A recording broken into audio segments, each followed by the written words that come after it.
Hello, everybody.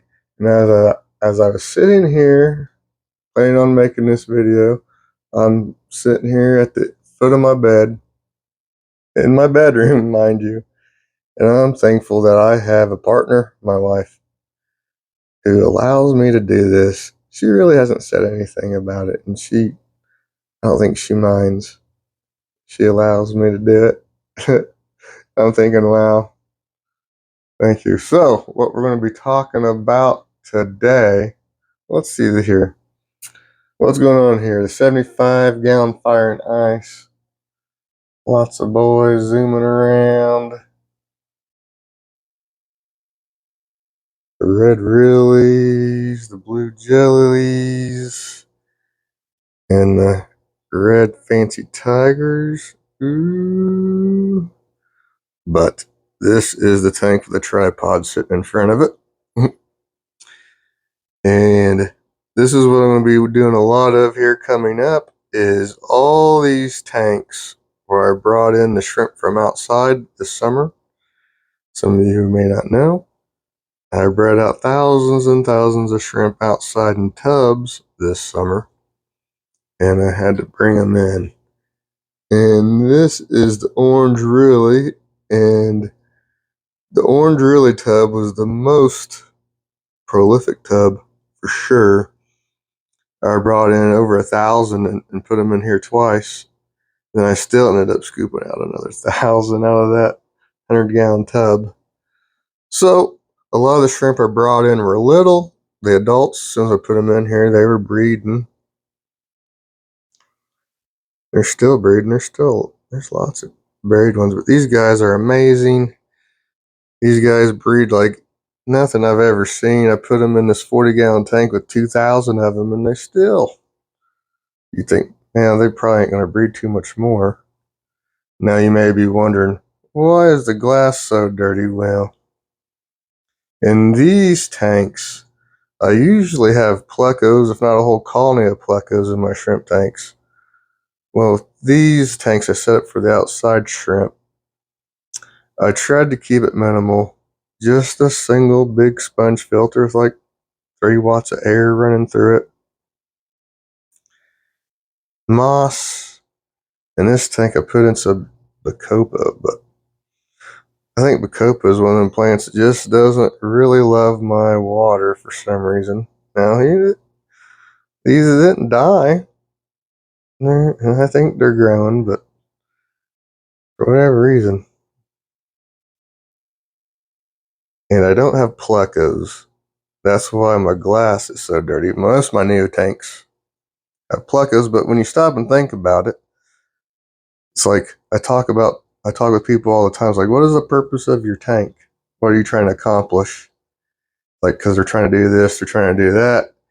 And I was thinking, like, well, I'm trying to breed shrimp. The whole purpose of adding all these tanks and multiples of every tank is breeding shrimp for a living. So I'm going to take my own advice, and we're just going to be for shrimps and whatever snails end up in the new Neo tanks. So lots of glass scraping. Now, this one's probably scraped this about 2 weeks ago. So first thing we're going to do is scrape, but what we're going to do is we're going to thin out the moss, pull everything out, all the moss out, pull out all the bad shrimp that we see. I seen a couple that were all orange and a couple, let's see, it's hard to see through. Don't have much orange on it. And some was really faded orange. So we're going to go through that. And, well, let's get to it. But I find this can sometimes be tricky because there are so many little baby shrimp that eat on this. And when I have plecos, well, it's one of them things. I feel like getting into Caradina and learning more. is kind of going to help me breed more Neos. Before, as always, all I worried about was consistency, keeping everything the same, putting in a whole bunch of food and changing a whole bunch of water. North Carolina, you learn a different way of doing things. Now, these guys still get fed a whole lot, and they still get weekly water changes. But we're trying to make as many shrimp as possible. So that means I got to scrape glass on these new tanks. Back in the day, I used to always put a bristlenose pleco in every tank just because I didn't want to have to scrape the glass.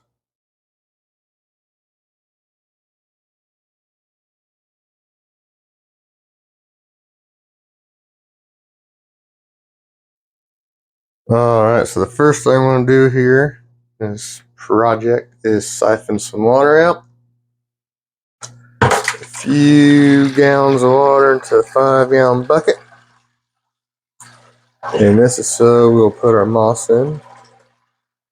We'll put the moss in here, and then we'll be able to. We're about guaranteed to get baby shrimp, so baby shrimp will be in water, and then we'll pick the moss out, and put it in the moss pond later.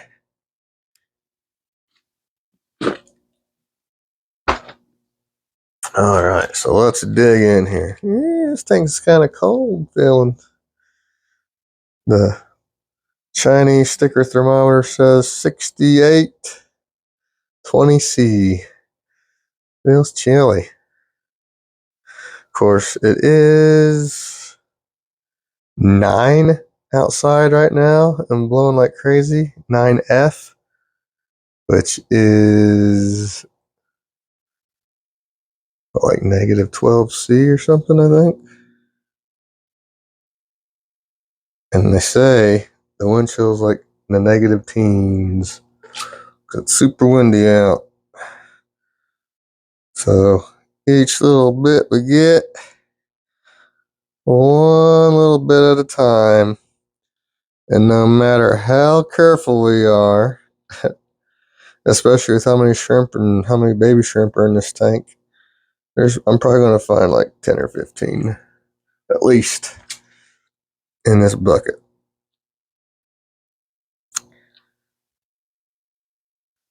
I mean, really, from what I see, these shrimp are pretty freaking amazing. For a Rili line like this to breed as true as it does, man, I am impressed with the quality of the genetics. Look at all of them right here. Holy smokes. Crazy. Yeah, I'd probably I'd put around like 2,000 shrimp in here. And they just kept, oh my God, look. Gee, many Christmas. God. Well, I think it's safe to say when we get done with this, these guys are going to go on a big time sale on the website. I knew there's a lot. They've been settled in from being outside. It's like put 2,000 of them in a 40-gallon tank and they never even stopped.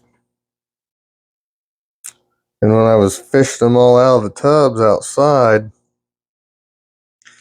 it was, like I said, it was in different rounds. Like some of them I was in there 2 or 3 times, or 3 or 4 times. Some of them I was in there. I think all of them were 3 or 4 times. A couple were only twice. But the ones that did good took a lot of effort and time to pick out every last shrimp. And then so like I first started picking them out at the end of September, and then I had them all out by the end of October. And some of the tubs, like they had reached their maximum capacity. Like they just bred like crazy. Then the weather started cooling down, combination of the weather cooling down and all that. And there just being so many shrimp in some of those tubs. Well, the last time we had another warm snap in October, when I pulled the last of them out at the end of October, I pulled out tons more buried ones. So like reduce when I started pulling them out, and we had a warm snap for a few weeks. But none of those went in this tank. Because this tank, the first two times I got into the orange Rili tub, I put like, got 2,000 for this tank. Let's take a look here. And look how good they are. These guys are amazing. Look at that. It's almost unbelievable. To me, for a Rili line to be this true,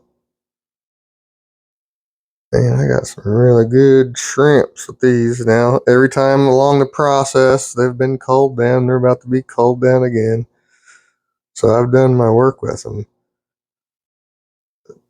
These guys are pretty freaking amazing from the get-go. I can't believe how many there are. And the project tank of them, gee many. I'll see if I can find a clip of those and add in here. That went from like 30, 40 shrimp to hundreds and hundreds of little tiny babies. They all like hatched their babies at the same time. And you see, there's still dozens of buried ones in here. You know, this mini shrimp. So without a whole bunch of plecos in here swarming around, I'm definitely noticing more shrimp breeding out. That seems pretty obvious. But pretty nuts. All right, so we're going to put out an algae wafer. And as they gather up, I'm going to start pulling out the bad ones. That's the plan here. All right, so I got 3 Hikari algae wafers. And we're going to just drop them right here in the front middle. Down they go. Landing on the shrimp. And the shrimp, already found it. And I love it when period of feeding day, I only feed these guys twice a week, coincides with working on Neos because this is one little piece of Shrimp Envy's food fight. These things float a little bit. Come on, get down there. Come on. Usually they sink by now. This one's a floaty one. And there it goes. Don't land on the baby shrimp. Oh. Look how fast these guys come for it. All right, so let's get back to the orange Neos. And just that, real time, no cuts or edits. Look at what we got here. Holy mother of God. Oh, man. All right. I'm going to set this up. We'll start pulling out some lesser ones.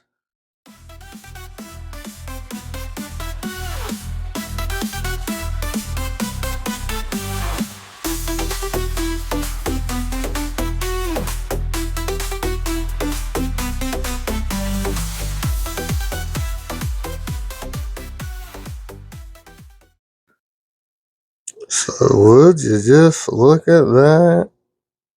Oh my goodness. So there's really not that many awful, horrible, obvious ones. Let's see if we can get, a lot of them just have like some off color or splotchy, really patterns. Really not too bad shrimp, except for a couple really bad ones. And then look at these guys over here. Ooh, there's some. I can't wait to get the racket for these guys, because there's some that are pretty dang good, and a lot that ain't. But they're still pretty rad shrimp. But when you're talking about high grade fancy tigers, I mean, got some that are getting pretty good. So I'm excited to break these guys into breeders and grow outs and all that. But I'm gonna get back to work over here. And look, even with all of them piled up there, they're still all over the filter, like almost every square inch of the tank is shrimp, even with this giant cluster of them. There just really ain't that many bad ones. These guys are, I mean, I've been impressed ever since with these guys, but letting them breed out like this, I'm gonna get back at it, pull some more. There's one. And some of them will be like that. They look really good on one side, then they turn, and there's some kind of weird orange on the other side. So I'll be on the lookout for that. But as far as the, oh my God, you gotta go, I think I've got all those. Now we're just getting picky.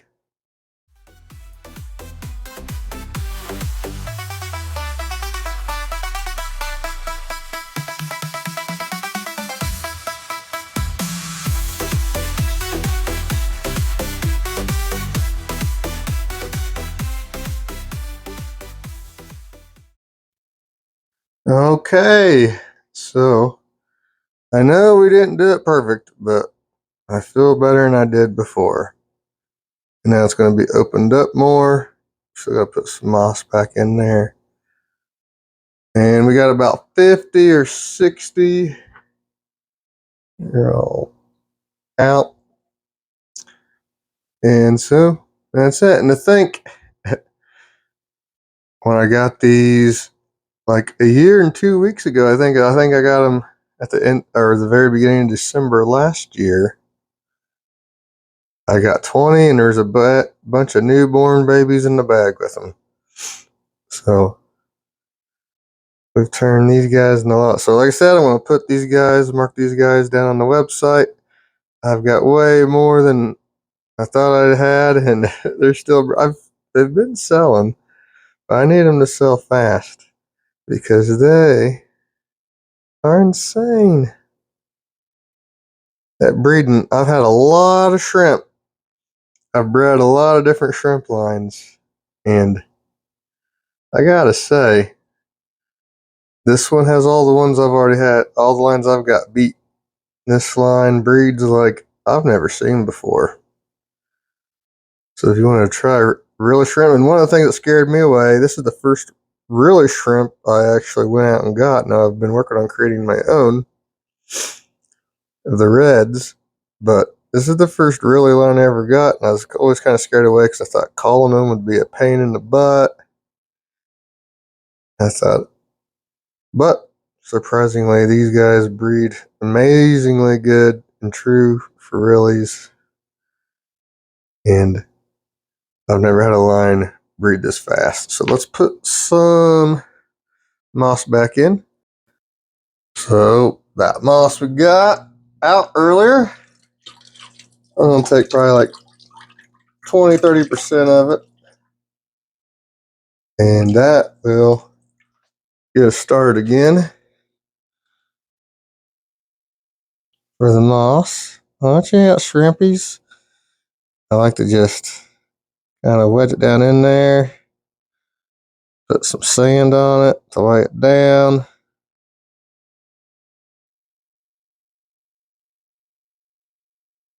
Watch out, shrimpies. Watch out, shrimpies. Put some sand on the edges, some sand in the middle. Try not to stir it up too bad. Just a few little pinches. We're not burying it. And then, watch out, shrimpies. Watch out, shrimpies. The rest of that right there. Now I got a big chunk of moss to put in the moss pond. So we sell it on the website. We got our orange Rili's cold down. We got the ink all managed and nice and neat. Look how fast they go right to the moss. All right, so there you have it. The 40-gallon orange Rili tank where all the outside orange Rilis come to live. And I was afraid they were overpacked, but apparently not, because they're still breeding like crazy. Thank you guys for watching. Bye.